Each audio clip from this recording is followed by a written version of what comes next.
भगवान श्री गणेश की जय हो। आइए सुनते हैं कार्तिक मास कृष्ण पक्ष में गणेश चतुर्थी व्रत कथा। दैत्यराज वृत्रासुर की कथा।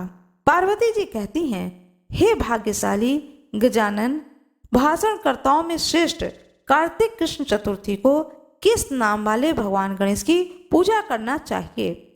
भगवान श्री कृष्ण कहते हैं, अपनी माता की बात को सुन करके भगवान गणेश ने कहा कि कार्तिक कृष्ण चतुर्थी का नाम संकटा है। उस दिन पिंग नामक गणेश जी की पूजा करनी चाहिए। पूजन पूर्वोक्त रीति से करना चाहिए। भोजन एक ही बार ग्रहण करना चाहिए। व्रत और पूजन के पश्चात ब्राह्मण को भोजन कराकर स्वयं मौन धारण करके भोजन करना चाहिए। मैं इस व्रत का महात्म्य कह रहा हूँ, सावधानी पूर्वक सुनिए। कार्तिक कृष्ण संकट चतुर्थी को घी और उड़द मिला करके हवन करना चाहिए। ऐसा करने से मनुष्य को सर्व सिद्धि प्राप्त होती है।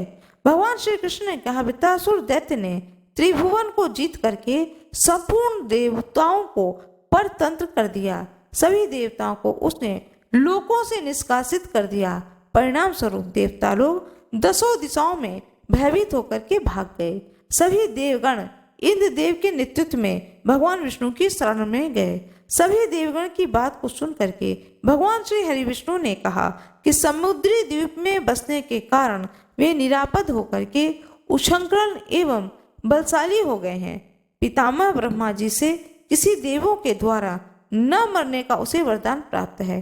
अतः आप लोग अगस्त मुनि को प्रसन्न करें। वे मुनि समुद्र को पी जाएंगे।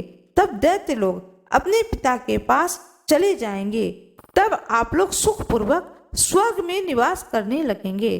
अतः आप सभी लोगों का कार्य अगस्त मुनि की सहायता से पूरा होगा।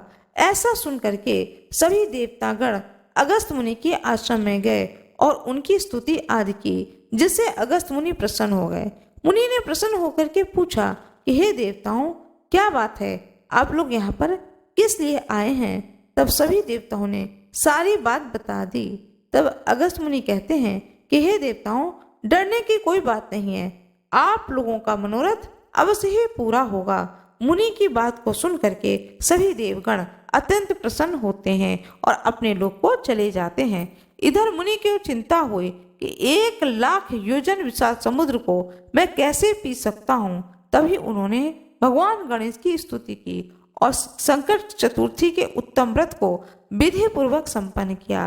3 महीने तक व्रत करने के बाद गजानन भगवान प्रसन्न हुए और उसी के व्रत के प्रभाव से अगस्त मुनि ने समुद्र को सहज ही पान कर लिया, अर्थात पी लिया। यह उसी व्रत का प्रभाव था कि अर्जुन ने निवात, कवच आदि संपूर्ण दैत्यों को पराजित कर दिया। भगवान गणेश जी की बात से पार्वती जी अत्यंत प्रसन्न हुई कि मेरा पुत्र विश्व वंद्य और सर्व सिद्धियों का ज्ञानी है। भगवान श्री कृष्ण कहते हैं, हे युधिष्ठिर, आप भी संकट चतुर्थी का व्रत कीजिए। इसके करने से आप शीघ्र ही सब शत्रुओं को जीतकर अपना राज्य पा सकेंगे।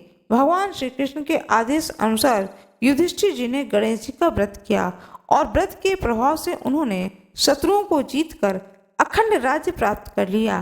केवल कथा सुनने से ही हजारों अश्वमेघ यज्ञ और सैकड़ों वाजपेयी यज्ञ का फल प्राप्त होता है। साथ ही पुत्र पौत्र आदि की वृद्धि होती है।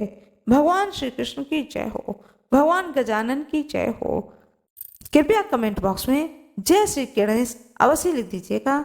आशा करती हूँ कि आप लोगों को यह कथा बहुत ही अच्छी लगी होगी। कृपया वीडियो को लाइक करिएगा, चैनल को सब्सक्राइब करिएगा, बेल आइकन दबाना ना भूलिएगा। आप लोगों का बहुत बहुत धन्यवाद।